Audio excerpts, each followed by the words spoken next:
주님의 기도로 함께 시작하겠습니다. 성부와 성자와 성령의 이름으로. 아멘. 하늘에 계신 우리 아버지, 아버지의 이름이 거룩히 빛나시며 아버지의 나라가 오시며 아버지의 뜻이 하늘에서와 같이 땅에서도 이루어지소서.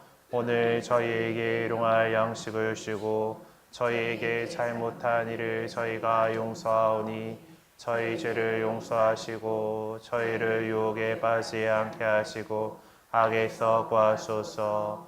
아멘.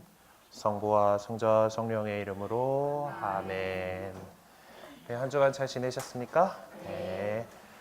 지난 시간까지 우리가 이제 이스라엘이 어떻게 그 동네에 정착해 나가는가, 그리고 그 12지파라는 지파 연합체로서 이렇게 느슨한 관계, 같은 하느님, 야훼 하느님에 대한, 주 하느님에 대한 신앙이라는 공통점을 가지고서 12지파가 느슨하게 이렇게 연합체를 이루어서 지내왔다라는 것, 그리고 그 가운데에서 여러 가지 일들이 있을 때 하느님께서 세워주신 판관이라는 사람이 나와서 이렇게 문제를 해결하고, 그러니까 그 지파들이든 어떤 지파든 그 지파를 규합해가지고 문제를 해결하고 다시 또 일상생활로 돌아가는 그런 패턴으로 진행되었던 판관 시대를 살펴보았습니다. 이제 근데 느슨한 연합체 갖고는 아무래도 그 주변 다른 나라들하고 싸움을 하는 데 있어서 어려움들이 많았겠죠. 일단 판관이 나오는 패턴들을 생각을 해보면은 뭔가 큰 일이 생겨요. 그럼 일단은 뭐 싸움할 때도 이제 먼저 때리는 쪽이 유리하잖아요, 그렇죠? 그래서 기습 공격을 하려고 그러고 먼저 딱 때리는 쪽이 이기는데, 일단 이스라엘은 맞고 시작해야 되는 거예요. 판관 그런 제도 안에서는 맞고, 뭔가 이제 문제가 있고 백성들이 하나님께 부르짖으면은 어떤 사람이 이제 하나님 영이 내려와가지고 판관이 돼가지고 이 사람들을 이끄는 거예요. 이래갖고는 안 되겠다라는 그런 생각들이 이제 쌓여가게 되는 겁니다. 그래서 이제 결국 다른 나라들처럼 우리도 임금님을 세워주세요라는 그런 얘기가 나오게 됐죠. 그래서 오늘은 통일왕국 시대 처음 이제 12지파가 함께해서 왕국을 이루게 되고, 이제 그 통일왕국 시대였고 그 가운데에서 어떻게 왕정국가가 형성되어 갔는가에 대해서 살펴보도록 하겠습니다. 말씀드린 대로 이스라엘은 지파 연합 체제예요. 네, 지파 연합 체제인데, 근데 이렇게 그 12지파가 이렇게 느슨하게 남아 이렇게 하고 각자 알아서 지파별로 알아서 그 동네별로 잘 살았는데, 여전히 이제 이것이 여전히래 이렇게 그 지파 체제로 살다가 좀 위기감이 많이 오게 된 것이 기원전 11세기 후반부였습니다. 이렇게 군주 국가를 형성하게 되는 그 가장 그 직접적인 외부 요인이라고 하면은 필리스티아 사람들의 위협이에요. 이쪽 해안 지방을 차지하고 있었던 이 필리스티아인들이 이제 이렇게, 이거는 요 지도는 이제 삼손에 대한 그 지도인데, 이제 그리고 이렇게 해서 단 지파가 이쪽에 그 자리를 잡고 있었는데, 워낙 이 필리스티아인들이 밀고 오는 바람에 결국 단 지파가 북쪽으로 이주하게 되는 그런 그림을 갖고 있는 겁니다. 이 이야기는 이제 판관기의 중간쯤에 이렇게 나오는 이야기인데, 그런 정도로 이쪽에 있는 필리스티아인들의 세력이 강했고 이들의 위협이 컸기 때문에 이제 결국 이제 지파 연합 체제로서는 도저히 이들을 방어한다는 게 어렵고, 그래서 결국 왕정 체제로 이렇게 넘어가게 됩니다. 그래서 사울을 왕으로 하는 이스라엘 왕국이 이제 한 기원전 1000년대 말경에 팔레스티나에 나타나게 됩니다. 물론 이것을 증거해주는 이야기는 뒤에도 조금 밑에 문단에도 나오지만 성경밖에 없어요. 사울이라는 인물이 이스라엘의 첫 초대 임금이었다라는 거. 이제 아직 그 당시에는 이스라엘 전역을 다 차지하지도 못했고 다윗이나 솔로몬처럼 강한 왕국을 만들지 못했기 때문에 계속 필리스티아인들하고 싸우고 암몬인들하고 싸우고 막 이러느라고 정신이 없었거든요. 그래서 아마 주변 국가들의 사울이라는 이름이 이스라엘이라는 왕국이 생겼고 거기 왕 이름이 사울이라더라라는 그런 내용까지 적히기는 어려웠을 것 같습니다. 그래서 사울이 첫 번째 왕으로 이렇게 이제 기름 부음 받게 되고요. 이 장면은 더 바이블이라고 히스토리 채널에서 미국 10부작 드라마가 있는데 성경 전체를 쫙 다룬 드라마의 장면을 그냥 캡처해 왔습니다. 사울이 별로 좋은 캐릭터가 아니잖아요. 성화가 없어요. 별로 그림들이 별로 없어서 그냥 여기서 따오기로 했습니다. 그리고 성경에도 나왔지만은 사울은 키도 크고 잘생기고 그러니까 보통 다른 사람들보다 머리 하나는 더 컸다고 그러잖아요. 그런 잘생긴 사람이었다 그래요. 그리고 사울이 있었고 그리고 왕국다운 모습을 아직 갖추지는 못했습니다. 그러니까 어떤 전환기의 그런 상황이었고 사울이 임금으로 있는 동안에도 마지막 판관인 사무엘이 계속해서 활동을 같이 했었죠. 네, 그리고 어떤 전환기 상황이고 사실 이제 이스라엘의 왕국의 모습이 좀 제대로 갖춰지게 되는 것은 다윗 임금 때입니다. 여기도 더 바이블에 나오는 다윗 임금인데 제법 잘생겼어요. 잘생긴 배우가 하고 있는 것 같아요. 하여튼 이제 다윗이 이제 왕위에 올라서 진정한 통일을 이루고 이제 모두 이제 모든 지파들을 다 장악을 하게 되고 솔로몬이 그 뒤를 이어가면서 이제 이스라엘이 가장 전성기를 이루게 됩니다. 그래요. 그렇게 이제 초대 새 왕 임금들의 치세 동안에 이 판관 시대의 어떤 느슨한 연합 체계에서 제대로 갖춰진 군주 국가로서의 이제 그렇게 이제 변화가 일어난 거예요. 단 세 세대 만에 그렇게 일어났기 때문에 대단히 급격한 변화를 겪게 된 것이고 또 마침 또 솔로몬 때 다윗 때 솔로몬 때는 확실히 주변 이 지역 안에서 상당한 강대국으로서의 면모를 갖게 됩니다. 그리고 또 이제 우리 교재에도 보면 나오지만은 이 시대의 역사를 재구성하는 데 도움이 되는 자료들은 성경 외에는 별로 없습니다. 성경에 있는 자료들이 비교적 풍부하게 쓰여져 있고 또 이제 상당히 자세하게 서술하고는 있지만은 성경에 있는 것은 누누이 말씀드립니다만은 역사적인 어떤 그런 목적을 가지고 기록한 게 아니잖아요. 하느님께서 이스라엘 백성을 어떻게 이끌어 주셨는가 하는 거에 대한 어떤 그런 신학적인 그런 텍스트이기 때문에 이 모든 것을 이렇게 할 수는 없습니다. 그리고 성경 안에도 보면은 열왕기나 이런 데 보면은 그때 것은 왕조의 실록을 보라라고 했는데 그 실록은 전해지지 않고 있으니까 이제 우리가 찾아볼 수는 없는 노릇이죠. 그래서 왕정 시대의 역사를 알 수 있는 성경 자료는 주로 구약 성경 사무엘 상권부터 열왕기 상권 11장까지고 또 같은 내용이 또 역대기에 또 한 번 더 이렇게 나와 있습니다. 그리고 또 시편이나 잠언, 코엘렛, 아가 등에서도 왕정 시기에 대한 정보들을 얻을 수 있어요. 왜냐하면 시편은 다윗 임금이 작성한 걸로 다윗 임금이 음악가였잖아요. 또 음유신 하프를 또 잘 켜셨어요. 또 그래서 보니까 다윗 임금께서 이렇게 쓴 곡들이라고 이렇게 전해지고 있고 잠언은 솔로몬 임금이 또 지혜하면은 또 솔로몬이잖아요. 그래서 솔로몬이 이제 솔로몬의 잠언이다라고 이렇게 전해져 옵니다. 물론 오늘날의 성서학자들이 열심히 파보고 문헌 연구를 하고 한 결과 그게 결국 한 사람이 쓴 건 아니다라는 그런 결론에는 도달해 있지만 전통적으로 모세오경을 모세가 썼다라고 이렇게 인식하고 있는 것과 마찬가지로 시편은 다윗이 작성한 것이고 잠언은 솔로몬의 잠언이에요.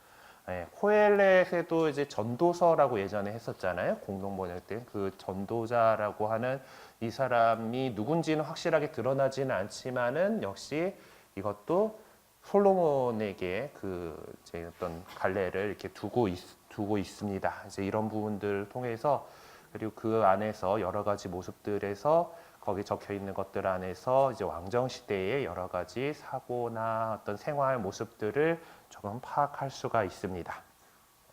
그래서 본격적으로 오늘 우리는 이스라엘 왕정 국가의 형성까지 볼 거예요. 책이 우리가 얇잖아요. 얇고 강의할 날짜들이 이렇게 있다 보니까 나름 그 강의 계획서에 이렇게 짰던 것들을 보니까 오늘 나갈 진도가 7페이지? 그래서 오늘은 그래서 그냥 쉬는 시간 없이 쭉 하고 빨리 끝낼게요. 괜찮겠죠? 네. 빨리 끝낼 수밖에 없을 것 같아요. 생각해보니 어쨌든 지금 이 강의 준비를 하면서 보니까 양이 뭐 어마어마하게 많지는 않습니다. 하여튼 또 이 안에서 또 여러 가지 보도록 하죠. 일단 이스라엘 왕정 국가의 형성에는 일단 사울이라는 임금이 최초로 나옵니다. 그리고 그 이전에 이 이야기들이 왕정이 형성되는 이야기가 사무엘기에 나오죠. 사무엘이라고 하는 마지막 판관이고 또 사제고 예언자인 인물이 나옵니다. 네. 현대 이콘이라서 이제 뭐 이것들이 뭐 영어로 뭐 프로페트 사무엘하고 이렇게 적혀 있는 그런 그림을 하나 찾았는데, 사무엘이 이제 그 두 임금에게 기름 부어가지고 성별을 했잖아요. 그래서 기름을 담고 있는 이 뿔, 그리고 엘리 밑에서 이제 사제로서 이제 교육받아가지고 이스라엘 사제이기도 했잖아요. 그래서 향을 들고 있는 모습으로 이렇게 그려집니다.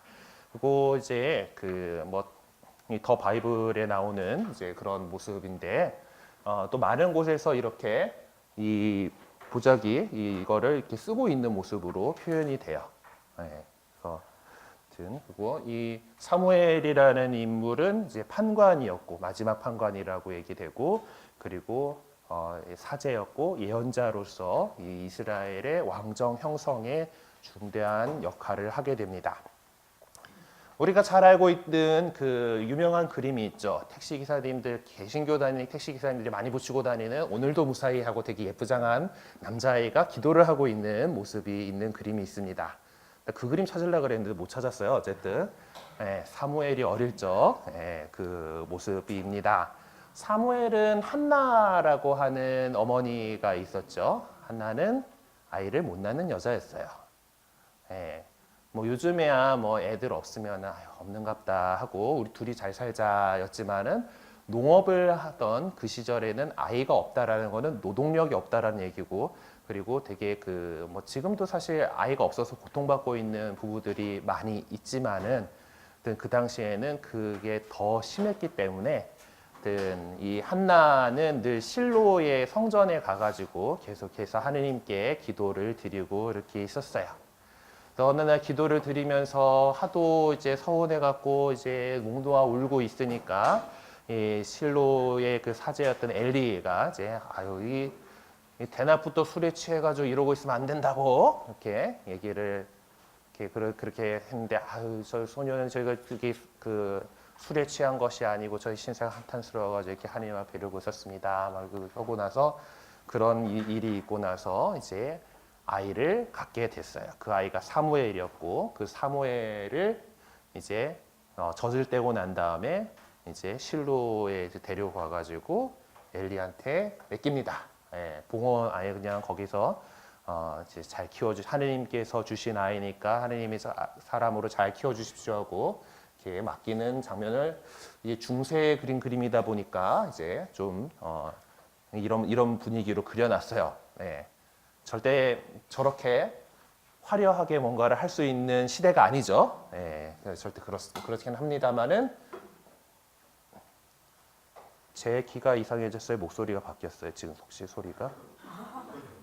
아니 지금 여기 들리는 소리가 달라졌어요? 아니면은 저만 그런가 해서 별로 생각 차이 없죠. 내 귀가 좀 이상한가 보다. 어쨌든 이렇게 이제 봉헌을 하게 되고요. 그리고 사무엘 어렸을 때 유명한 일화가 있죠. 하느님께서 이제 사무엘을 부르시는 일이 생겼습니다. 이제 밤에 자고 있는데 사무엘아 하고 이렇게 하느님께서 부르시는데, 이제 어린 사무엘이 아직 하느님을 잘 알지 못했고 그렇게 만나뵌 적이 없었기 때문에 당연히 엘리께서 엘리 어르신이 이제 사제가 부르시는갑다 하고 쪼르르 가가지고 부르셨습니까 하고 이렇게 했는데 두 번째에 이제 엘리가 눈치를 채지요. 이제 하느님께서 부르시는구나 해가지고 주님 저희 종이 듣고 있습니다. 말씀하십시오라고 이렇게 하라고 잘 가르쳐 줍니다. 뭐 엘리 사제도 참 이제 이 엘리는 잘했는데 아들 농사를 잘 못 지었죠. 예. 그래서 결국 이제 그 다음 이제 사제직이 이제 이 사무엘에게 넘어오게 되는데 사무엘 또한 안타깝게도 아들 농사를 잘 짓지 못했습니다. 또 나중에 그것도 뭐 얘기가 나오겠죠. 어쨌든 이렇게 해서 이제 그 이스라엘의 마지막 판관이고 사제의 예언자인 이 사무엘이 이렇게 등장을 하게 되고요. 이스라엘의 왕정을 이제 처음으로 수립하는데 결정적인 역할을 수행해서 이스라엘 최초의 왕 사울과 이스라엘 역사상 가장 위대한 왕 다윗에게 기름을 부어서 왕으로 세운 인물로서 묘사되고 있습니다. 사무엘은 이제 실로 성소에서 사제 엘리의 지도를 받으면서 성장을 했죠. 근데 그 시대 이스라엘은 필리스티아 사람들로부터 심각한 위험을 받고 있었습니다. 대충 필리스티아인들이 차지했던 지역들이 이렇게 있는데 이쪽에 있는 실로 요즘 위에 있었죠. 그 성소에 이렇게 그쪽까지도 막 심각한 위협을 끼치고 있었어요. 필리스티아 사람들은 여기 있는 가자라던가 가자 이거 많이 들어봤죠? 그 위험한 동네예요. 팔레스티나 해방기구가 이쪽을 중심으로 이렇게 있어가지고 하여튼 이스라엘하고 되게 아웅다웅하는 그 중심 도시죠. 이제 그 당시부터 필리스티아인들의 주요 도시 가운데 하나였습니다. 그리고 아스클론, 아스돗, 갓, 에크론 등을 이 5성읍을 중심으로 해서 이 필리스티아인들이 이제 세력을 이렇게 많이 확장을 하고 있었어요. 뭐 물론 이제 필리스티아인들도 완전히 뭐 어떤 아주 잘 조직된 국가 정도까지는 안 됐는데 저 5 도시 왕국처럼 이렇게 왕이 있고 그리고 이제 더 중요한 거는 얘네가 기술 발전이 이스라엘 사람들보다 빨랐어요. 테크트리를 빨리 세운 거죠. 그래서 이스라엘은 아직 철제 기술을 완료하지 못한 상태였는데 그쪽은 철제 기술을 갖고 있었습니다. 이거는 제가 즐겨 하고 있는 문명이라는 게임에 나오는 시드 마이어의 문명이라고 이제 고대 시대부터 해가지고 태초에 이제 석기 시대부터 해가지고 인류 문명을 발전시켜 나가는 그런 게임이 있어요. 그래서 거기는 이제 이런 기술들이 이제 테크트리라고 보통 표현하는 이런 기술 발전표가 있는데 이제 밑에 기술이 돼야지 뭐 다음 기술로 넘어갈 거 아니에요. 뭐 게임에서도 묘사되어 있지만은 지금 이 철기를 쓰게 된다라는 것은 되게 중요한 시대적인 분기점 위에 있게 표현이 돼 있어요. 하여튼 그만큼 그 전에 이제 청동기는 어차피 구리가 별로 많지 않았기 때문에 뭐 전쟁 무기를 다 이제 청동, 검 뭐 이런 것들로 할 수가 없었어요. 그때까지도 뭐 전쟁에 나간 사람들은 돌로 된 무기들을 썼겠죠. 곤봉에다가 돌덩어리 매가지고 하든지 아니면은 좀 뾰족하게 잘 해가지고 창을 만들든지 석기를 주로 전쟁 무기로 썼는데 철기가 사용되면서부터는 이제 모든 도구들이 다 철로 만들기 시작을 한 거예요. 근데 성경에서도 보면은 필리스티아 사람들이 이 지역에 철을 독점하고 있었던 것으로 이렇게 보입니다. 그래서 철로 된 우수한 무기로 무장을 하고 있었고 또 이제 아무래도 도구가 좋고 또 그리고 뭐 훈련도 잘 되어 있었고 하다 보니까 이스라엘은 지파 체제였기 때문에 뭐 평소 이제 농사 짓다가 용생하다가 일났다 모여봐 해가지고 군대 그렇게 해가지고 이제 병정들이 군인들이 이렇게 생기는 거잖아요. 근데 필리스티아인들은 이제 전투를 위해서 훈련된 군인들이 이미 있었던 것이고 이제 그렇게 해서 이스라엘 전체의 존립에 어떤 참 위협이 되는 그런 존재들이었습니다. 이스라엘은 이제 필리스티아의 전투에서 큰 전투에서 2번이나 참패를 당하게 되는데요. 그리고 필리스티아는 그래서 팔레스타인 곳곳에 이제 수비대와 사령관을 배치함으로써 이 팔레스티나 지역 전체에서 패권을 장악해 나가고 있었습니다.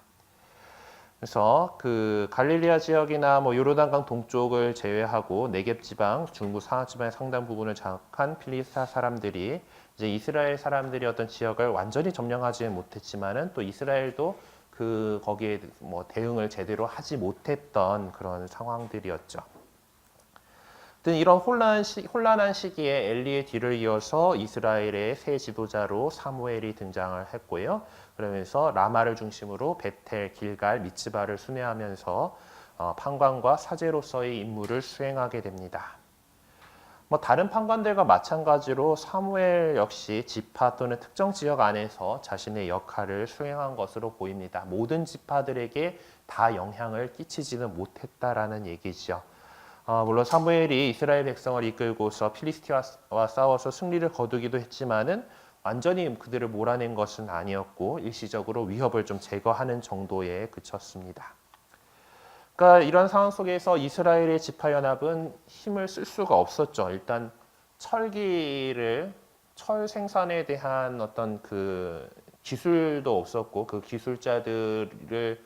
기술을 배우는 것들을 필리스티아인들이 되게 통제를 했기 때문에 뭐 우리도 보면은 중국에서 기술 훔쳐오려고 되게 노력했잖아요. 그렇죠? 뭐 화약이라든가 목면이라든가 이런 것들은 그 문익점이 목면을 들여오는 데는 아주 목화솜을 들고 오는 데는 유명한 일화가 있는 것처럼 예, 국가 사이에 그래 지금도 뭐 이제 기술 그것들 보호를 위해서 어떤 첩보전이 엄청나게 이루어지고 있지만은 옛날부터 그거 마찬가지였어요. 그 새로운 기술이 있으면 그거 빼와가지고 자기 기술로 만드는 거가 중요한 일이었고, 그리고 특별히 이렇게 그 시대를 갈라놓을 것 같은 큰 그 기술력 같은 경우는 최대한 내가 독점을 하고 있어야지 우위를 계속 점할 수 있는 거잖아요. 그래서 그 많이 이제 기술 보호가 심했던 겁니다. 그리고 또 뭐 괜히 그 이스라엘 쪽에서 철 좀 두들겨 보려고 하려다가는 필리스타인들이 가다가 저놈 봐라 하고 확 해서 이제 이렇게 그 뭐 잡아간다든가 이제 또 그런 식으로 이 기술들을 통제했던 거죠. 그렇게 해서 사실 철기를 갖추지 못했기 때문에 이제 뭐 농사용 뭐 철기도 겨우 뭐 수입을 해가지고 조금 쓸똥말똥이고, 당연히 그 전쟁 병기로서 뭐 칼이나 창이나 이런 것들을 만드는 것들은 대단히 그 뭐 수출을 안 했겠죠, 필리스티아 사람들이. 그러니까 거의 뭐 그 무기 없이 싸우는 거잖아요. 짱돌 들고 그 칼 든 적하고 싸워야 되는 거예요. 예, 물론 다윗 임금의 일화에서 보면은 그걸로 이기기도 하지만은 참 쉽지 않은 일이죠. 그래서 군대가 뭐 만들어진다 하더라도 사실상 무장 해제되어 있는 상태나 다름없는 것이었습니다. 철기 앞에서 사실 뭐 석기나 뭐 청동기 들고는 게임이 안 되니까요, 일단. 그리고 또 그러다 보니까 이제 이 실로에 있던 그 하느님의 계약계까지 빼앗기는 그런 상황이 발생을 하게 돼요. 이제 요거는 이제 그 성경 지도 가운데 뭐 원스톱 바이블 아틀라스인가 하는 책에 있는 거 갖고 왔는데, 이제 이제 시나이에서부터 해가지고 이스라엘 사람들이 그 하느님 계약계를 메고서 이렇게 그 요르단강을 건너서 예리코를 점령을 하고서 이렇게 사람들 가는 데 따라 해가지고 결국 베텔에도 가기도 하고 실로에 가기도 하고, 또 실로에 중앙 성소가 있다고 지난 시간에 얘기해 드렸잖아요. 실로에서 주로 이렇게 그 하느님 계약계가 그 당시에 있었어요. 근데 이제 이때 요 시절에 필리스티아 사람들하고 이 에베네즈르일지도 몰라라고 하는 요 지역에서 전투가 크게 있었어요. 근데 하느님께서 우리와 함께 계시면 이스라엘 사람들은 이제 늘 승리했던 그런 기억이 있잖아요. 하느님 계약계를 모셔오자 해가지고 그 계약계가 율로 이동을 합니다. 사제들이 메고 왔어요. 그러니까 이스라엘 사람들이 와 했겠죠. 이제 그 기운 나잖아요. 우리 지금 최고의 하나님께서 우리하고 지금 같이 계신단 말이야. 근데 그러니까 와 하면서 이러니까 필리스티아 사람들이 쟤네 뭐 어떻게 되는 거야? 하고 이렇게 보니까 하늘 거기 신이 왔대.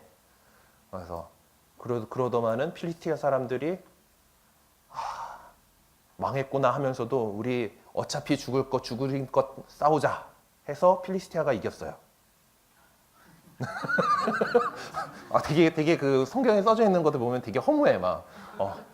사나이답게 하자 하고 그 필리스티아 사람들이 되게 딱 이렇게 으쌰하더니 이겨버렸어. 그리고 이 계약계가 뺏겼어요. 그러고 나서 이제 필리스티아 사람들이 대단히 전리품이잖아. 이제 하는 그 적들의 그 보통 그 당시에는 아직 뭐 우리 하느님에 대한 뭐 어떤 그런 그 우리가 뭐 만나 뵐 수 없고 뭐 어떤 그 모양 안에 갇혀 있고 그런 그 신학이 적어도 다른 동네 사람들은 없잖아요. 그냥 그 신상 그거 자체가 신이라고 여겼으니까. 저 적들의 신이 우리 수중에 들어왔어 하면서 자 봐라 하고 이렇게 또 뭐 가지고 갔겠죠.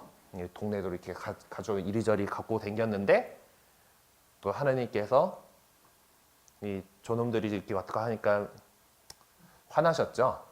그래서 필리스티아에다가 종기를 다 이렇게 뭐 사람들한테 종기가 막 나게끔 해버리셨습니다.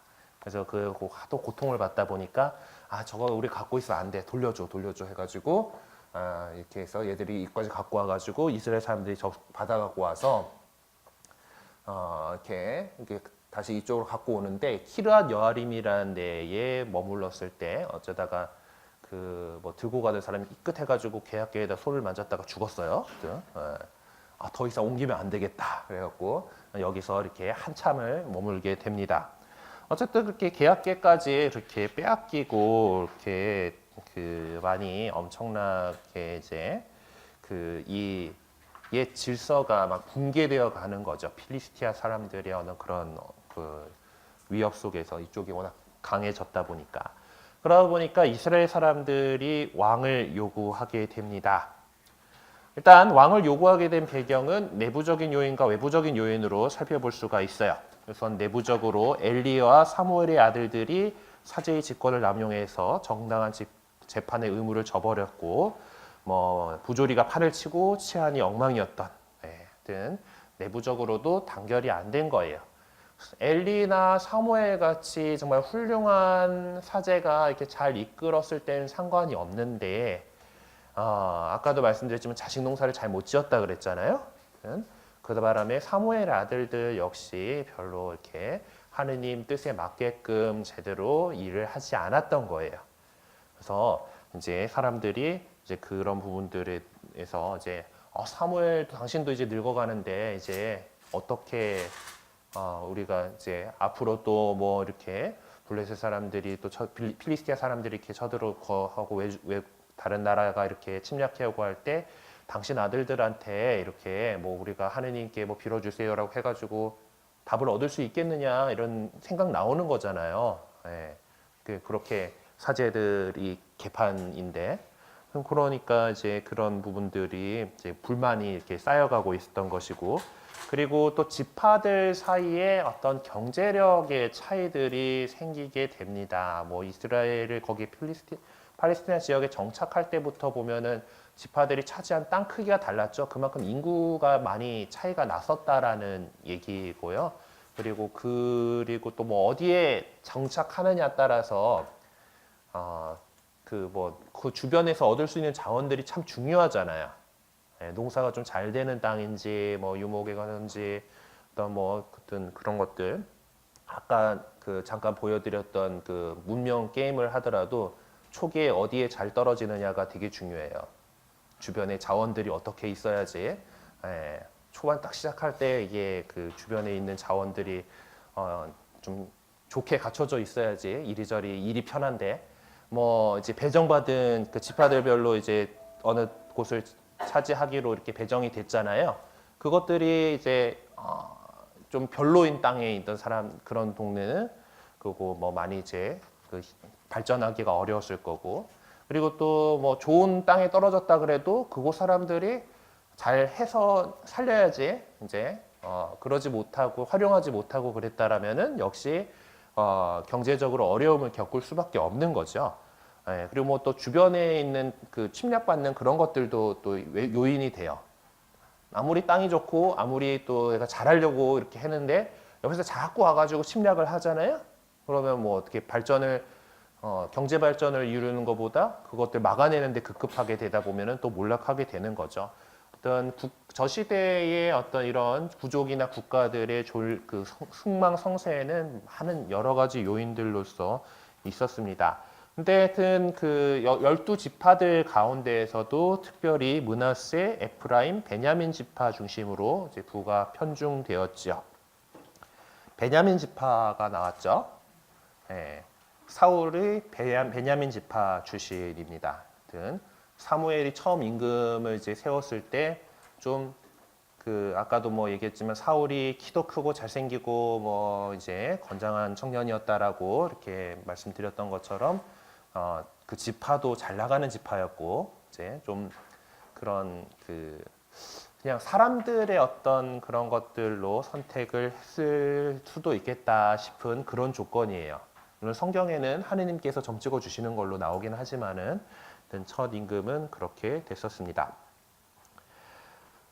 그리고 그 외부적으로는 앞에서 말한 필리스티아인들의 침입이 결정적으로 작용했습니다. 예, 필리스티아는 뭐 단일한 중앙 정부는 없었지만은 그 군주들이 이렇게 좀 그 도시 군주들이 단합해서 힘을 발휘할 수 있는 여건을 갖추고 있었고 일단 철기 기술을 갖고 있었어요. 철제 무기를 이용해서 기동성 있는 공격력을 지니고 있었습니다.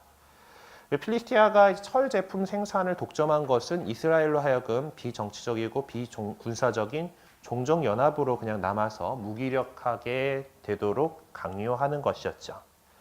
그러니까 이 필리스티아의 강력한 힘에 대응하기 위해서는 그 판관 중심의 종족 종교 연합체로서는 좀 너무 어려운 일이었습니다.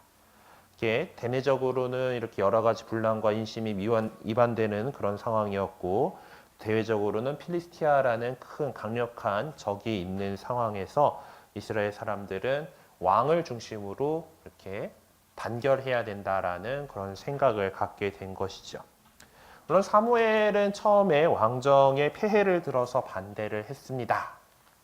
예, 왜냐하면은 이스라엘의 임금님은 하느님이시기 때문에 인간의 임금님이 있는 게 아니라 예수고 그리고 또 뭐 판관기리 사무엘 상관에서 나오지만은 뭐 세금을 매길 거고 니네 아들들 끌고 가서 병사로 쓸 거고 니네 딸들 데리고 가서 궁녀로 쓸 거고 뭐 어쩌고 저쩌고 뭐 이런 어려운 이야기들을 잔뜩 합니다.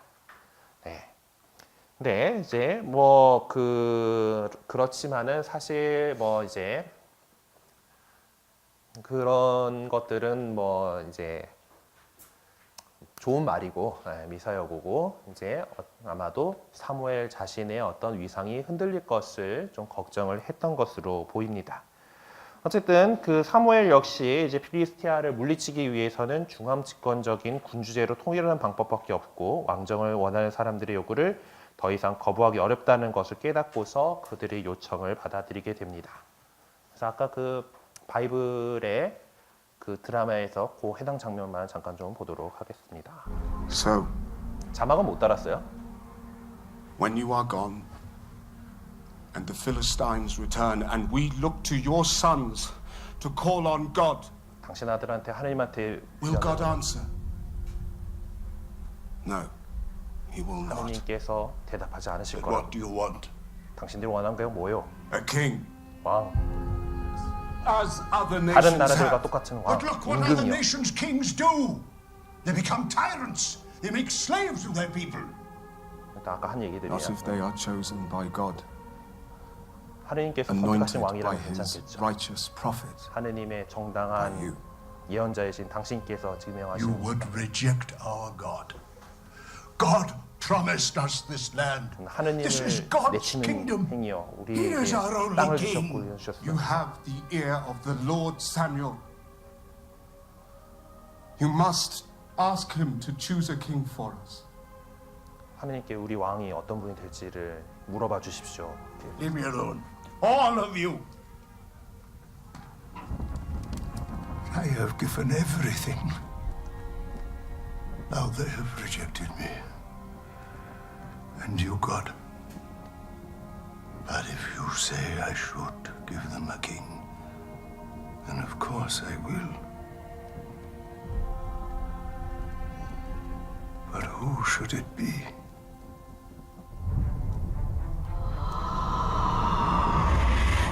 연출 잘했어요.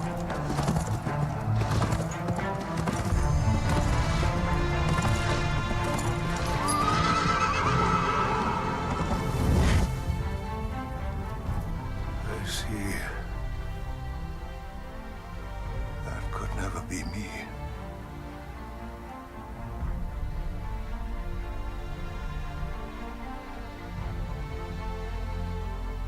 But I will still be your prophet.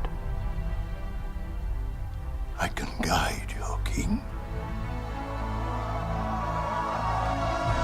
하느님의 예언자로서 당신의 임금을 제가 잘 이끌 수 있긴 합니다. 뭐 그러긴 한데.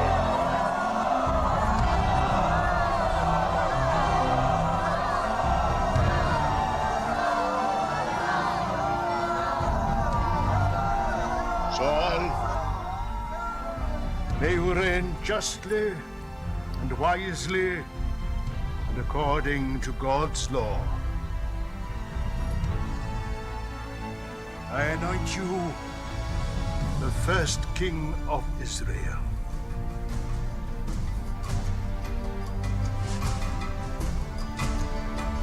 And I, as God's prophet, help you in any way I can. A new era in Israelite history is beginning. The period of prophets and kings. They must work together to secure the promised land.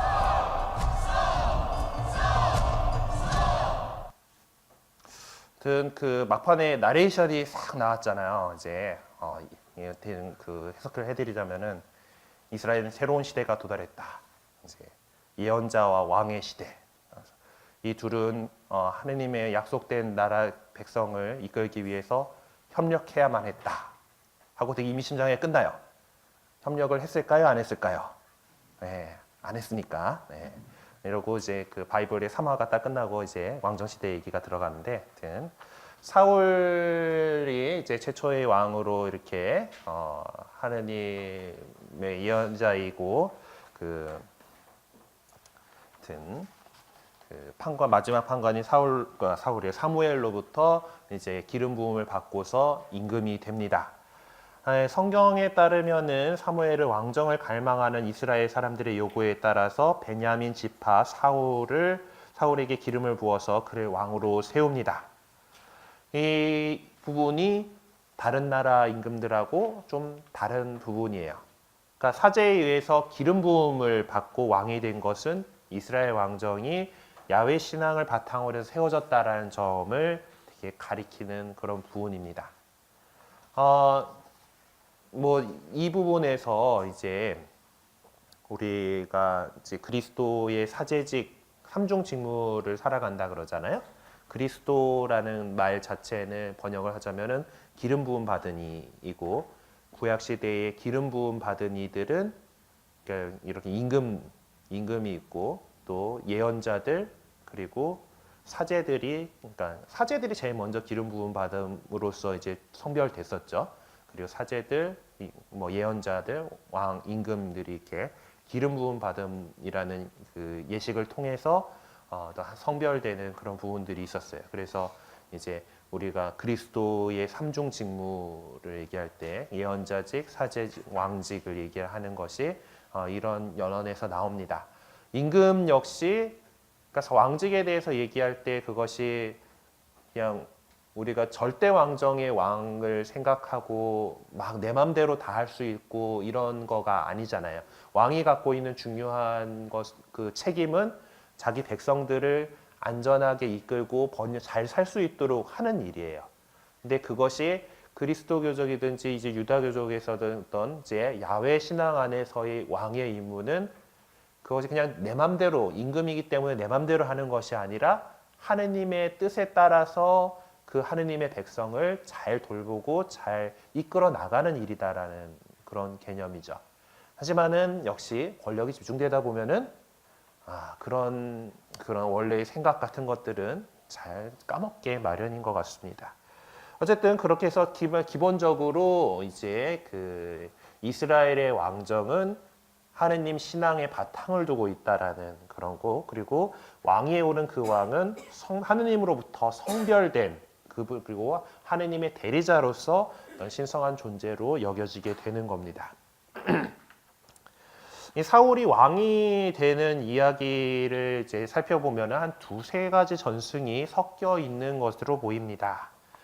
성경을 이제 기록한 이제 편집한 사람들이 사울의 이야기를 이제 적절하게 이렇게 배열을 해놓은 것으로 보여요.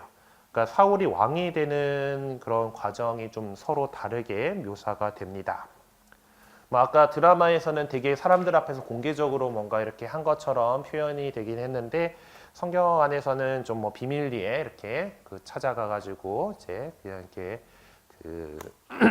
이렇게 기름 부으고 이렇게 성별을 하는 그런 장면이 나오고, 그리고 또 나중에 이제 이게 주석 성경 뒤쪽에 있는 사울 왕국의 최대 판도를 나타낸 그림 지도인데 한 요 정도 됐고, 보면은 예루살렘 못 먹었고요. 뭐 이제 이런 것들이 있는데, 어쨌든 여기서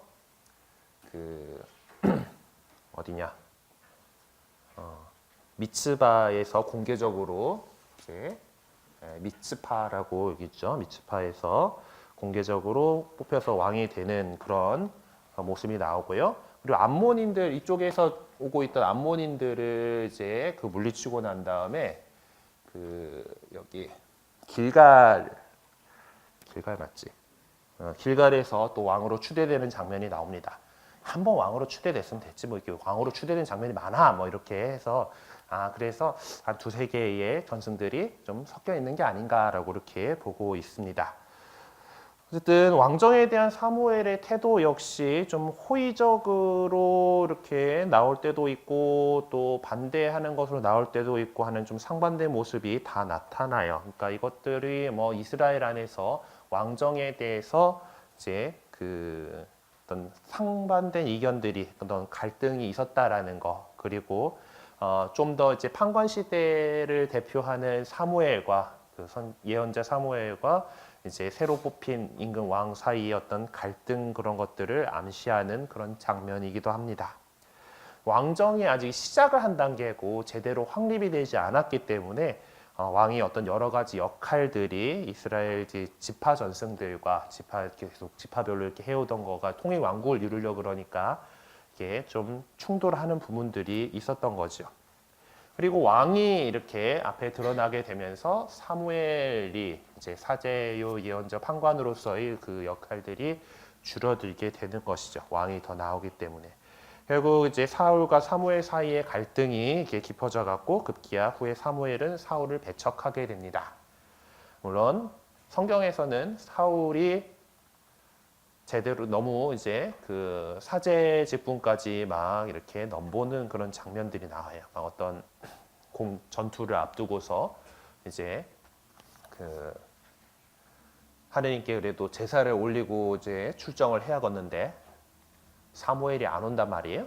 좀 어째서 늦었어요. 그래서 자기가 제물을 바치고 이렇게 출정을 해버린다던가, 그렇게 월권행위들이 일어나고 뭐 이제 그러면서 그리고 또 이제 요 시대에 보면 완전복음물 개념이 있잖아요. 다 쓸어버리라고 했는데 이제 뭐 전리품을 남겨온다던가 이제 그런 식의 행동들을 하면서 하느님의 마음이 떠났다라고 이렇게 얘기가 나오고 있습니다. 어쨌든 뭐 그것이 성경적인 그런 표현으로는 그렇지만은 좀 역사적으로 보건데 어떤 두 체제 사이에 어떤 그런 갈등 관계가 아니었을까 이렇게 봅니다. 사울의 왕권과 국가 형성은 무엇보다도 먼저 카리스마적인 지도자 이제 사울이라는 인물을 따라서 이스라엘의 몇 종족들이 복종하였다는 것으로 이루어졌습니다. 모든 지파에 다 영향력을 끼치지는 못했던 것으로 보여요. 사울이 왕으로 추대된 첫 번째 이유는 그가 야베스 기랏에서 암몬인들을 물리치고 이스라엘을 구했기 때문입니다. 야베스 기랏이라는 동네인데 이제 요 동네 사람들이 이제 암몬 이쪽에 암몬이 여기쯤 이렇게 자리를 잡고 있었어요. 여기 사해고 갈릴레아 호수예요. 이렇게 이제 왔는데, 그래서 이 암몬 사람들이 항복하는 조건으로 니들 한쪽 눈을 다 내놔.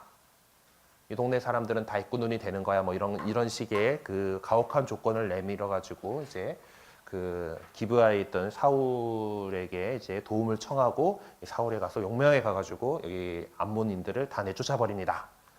그런 그 큰 역할을 했던 것이 이제 큰 결정적인 그런 이유였던 것으로 보여요. 그러니까 아까 그 암몬인들을 이제 내치고 나서 이렇게 기라에서 이제 또 임금으로 추대된다라는 그 장면들이죠. 그럴 때 그 사울이 왕이 되었을 때에 그의 왕국에는 이스라엘 전체 지파가 포함되지는 않았던 것으로 보입니다. 그러니까 단번에 모든 이스라엘 12지파를 거느리는 왕이 된 것이 아니라 차츰차츰 그 영향력을 넓혀갔던 것이죠. 물론 그러니까 사울의 지금 가장 그 관심사 주된 과업 중에 하나는 여러 지파를 하나의 참된 국가로 통일시키는 일이었어요. 사울은 이제 그 기브아를 먼저 그 수도로 정하게 되는데, 왜냐하면 그 당시는 예루살렘 여기 요 도시국가가 아직 이스라엘 사람들이 점령을 하지 못하고 있었던 시절입니다. 다윗 임금 때 예루살렘을 함락시키고 예루살렘을 수도로 삼게 돼요. 근데 뭐 생각보다 그 동네가 좋았는지 얼마 멀지도 않은데 아직 이 자기들이 차지하지도 않은 그 도시가 아직 있는데 그 옆에다가 이렇게 수도를 정했던 것입니다. 물론 이 기브아의 위치는 아직도 정확하게 알지는 못해요. 지금 이 책은 이제 분도에서 나온 성경 역사 지도에 나오는 건데, 기브아를 여기로 이렇게 자리를 잡고는 있는데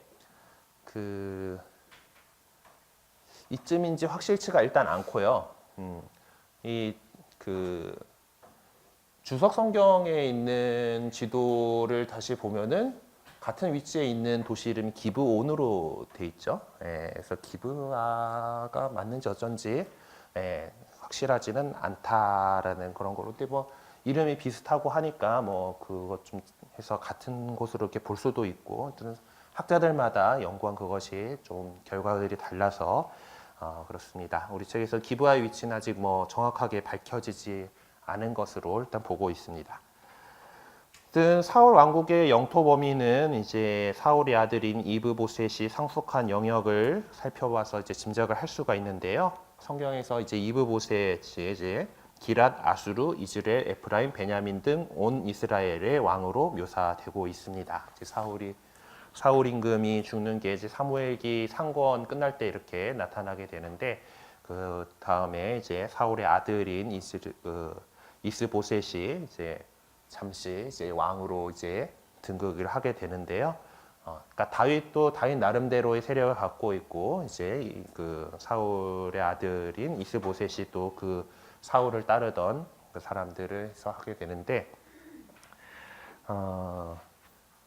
그래서 뭐 최대 영토가 그렇다고 치고 이제 그 다윗이 유다 지파 출신이니까 다윗이 임금으로 등극하게 됐으면 유다 떨어져 나갔을 거고, 여기는 이제 이쪽 그 동네하고 이렇게들을 이렇게 그 영향력을 갖고 있었던 것으로 보입니다. 그래서 이제 사울이 이제 이 북부 쪽에는 큰 영향력을 미치지는 못했던 것으로 보이고요. 남쪽 유다 역시 좀 마찬가지였던 것 같아요. 뭐 사실 이 시대에는 뭐 이런 경계 뭐 이런 거가 뭐 확실하진 않았죠. 맨날 뭐 이리저리 밀리고 뭐 여기 좀 세면은 일로 좀 들어오고 여기 세면 이렇게 밀리고 하는 그런 식이었기 때문에 뭐 이제 명확하게 이렇게 할 수도 없었고, 그리고 아직 지파 연합 체제였던 그것이 그대로 좀 남아 있었기 때문에 모두가 다 이제 사울 임금에 대해서 절대적인 충성을 이렇게 약속하고 그런 상황이 아니니까 이제 뭐 좀 느슨하게 조금 협조하다가 또 뭐 아니다 싶으면 좀 이제 알아서 놀고 하는 그런 모양새들이 나왔던 것이에요. 네. 이스라엘의 왕정, 임금이라는 제도 자체는 그 당시 다른 주변 나름 민족에서 빌려온 책이긴 하죠. 왕이라는 존재가 있고 그를 중심으로 뭉쳐져 있는 그런 국가 형태를 이렇게 갖추어 나가기 시작한 건데 이제 그런 것이긴 하지만은 이스라엘 왕정은 일단 또 나름대로 구별점이 있었습니다. 그러니까 이스라엘이 그 왕국을 이루기는 하지만은 여전히 지파 체제가 남아 있는 거죠. 그 지파들의 어떤 그런 그래서 그 12지파라고 하는 옛 질서가 그대로 좀 유지하는 선안에서 이루어져 있었습니다. 그 사울 시대에는 아직 뭐 그 행정기구나 관료제도 같은 걸 발전시킬 여력이 없었죠. 왕궁도 아직 제대로 만들지 못했을 것 같습니다. 예, 다윗 임금 때 가가지고 주변이 좀 안정되고 뭐 예루살렘 이제 점령해가지고 수도로 삼고 이제 그러면서 왕궁도 세우고 뭐 여러 가지 이런 그 나라의 꼴을 갖춰가게 되지만은 사울 임금 때는 그런 거 할 수 있는 여력이 없었죠. 사울은 군사령관 아브네르를 두고 실질적으로 군대를 총지하는 역할을 했던 것으로 보이고 사제의 직무도 담당하고 법률권도 행사했던 것 같습니다. 뭐 그런 것들이 나오긴 했죠.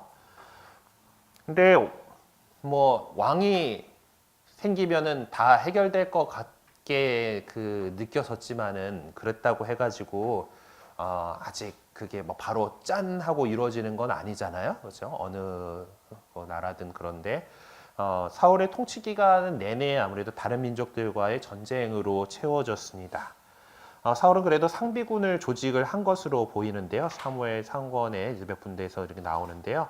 각 지파에서 모은 병사들만으로는 필리스티아 사람들 같은 다른 침략 민족들하고 상대하기가 어렵기 때문입니다.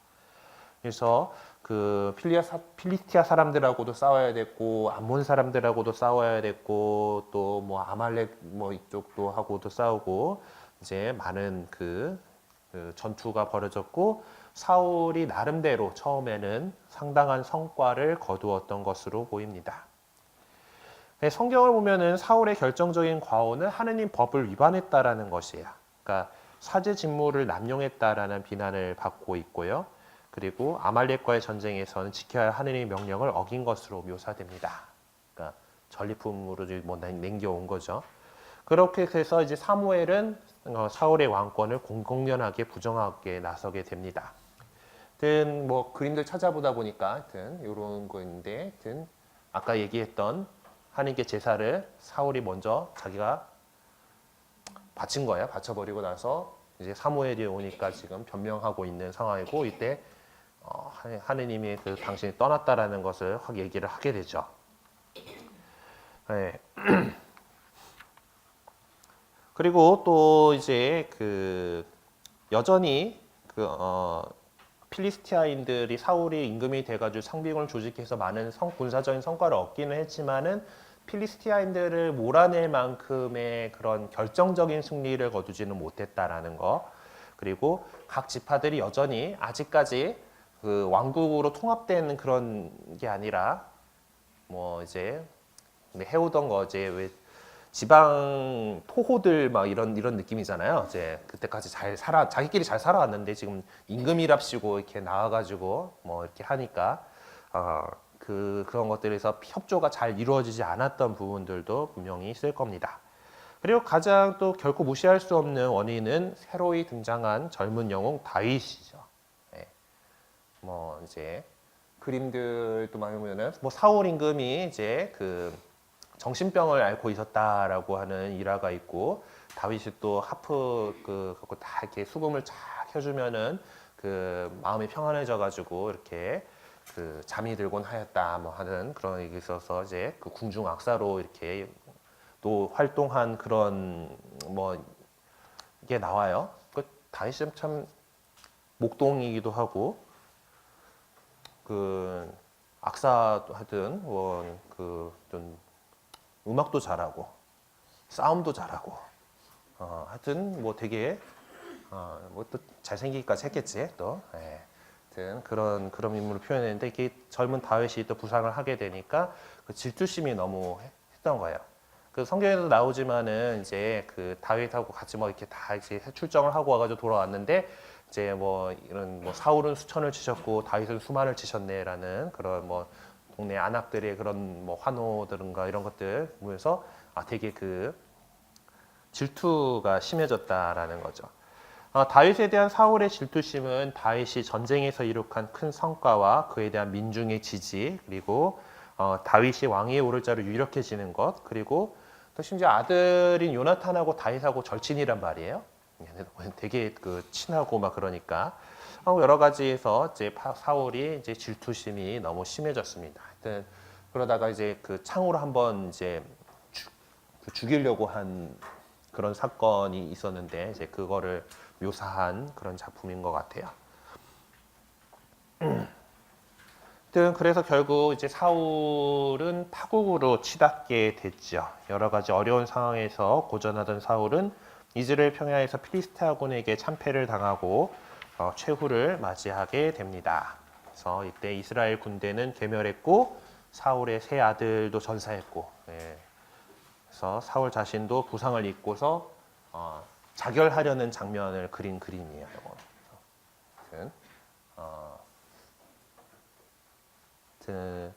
그래서 사무엘 상권 끝날 때는 이제 사울은 자결한 것으로 이렇게 나오는데 사무엘 학원에 시작하면은 뭐 그래서 제가 그분의 뭐 목숨을 거둬들였 그 하고 다윗에게 보고하러 쪼르르 온 사람이 있었잖아요. 그래서 결국 감히 어디 주님의 기름 부음 받은 일을 내가 이제 손을 대다니 하면서 죽임을 당하긴 했는데 어쨌든 이렇게 큰 필리스티아인들하고의 전투 사이에서 자결을 했는지 어쨌든 그 뭐 부하의 손에 목숨을 잃었는지 어쨌는지 모르지만은 어쨌든 그 전투에서 이렇게 목숨을 잃고서 사울의 통치가 끝나게 됩니다.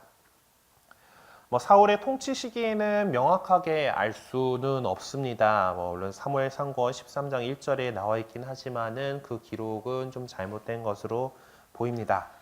하지만 뭐 그의 아들들이 태어난 기간이라던가 다윗 왕의 연대를 근거로 산출해 보면은 대략 기원전 1020년에서 1000년 사이 뭐 이 정도 1012년에서 1004년 뭐 이 정도로 추정이 됩니다. 사울 임금은 역시 아직 외부 이민족들의 위협을 완전히 제거하지는 못했고 이스라엘 통일을 온전히 이룩하지 못했지만은 이 지파연합 안에서 이스라엘만의 어떤 독특한 왕정 체제의 틀을 잡아나간 그런 임금으로 이제 의의를 둘 수가 있죠. 첫 임금이었고 좀 말로가 조금 안 좋기는 했지만은 나름 열심히 이제 하느님의 백성들을 이끌려고 노력을 했지만은 결국 하느님하고 멀어지는 바람에 온갖 이런 나쁜 상황이 되고 뭐 정신병도 앓고 뭐 결국 전투에서 그 전쟁에서 져서 이렇게 전쟁터에서 목숨을 달리하게 됩니다. 그리고 나서 이제 사울의 뒤를 이어서 이제 다윗이 이제 임금이 되고 이제 다윗이 정말 제대로 된 통일 왕국을 이루고 주변에 이제 많은 이민족들을 다 정리시키고 이제 완전 왕국의 안정을 갖게 오게 됐죠. 오늘 여기까지 이제 나가기로 했으니까 이제 하고 다음 시간에 다윗 임금 시대 그리고 다윗 임금하고 솔로몬까지였나?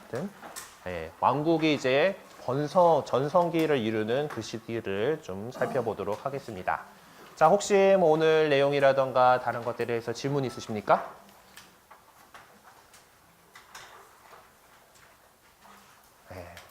빨리 끝낸다니까 얼른들 가고 싶으신 거죠? 그래요. 늘 이렇게 그 왕정 초창기를 이렇게 살펴봤고요.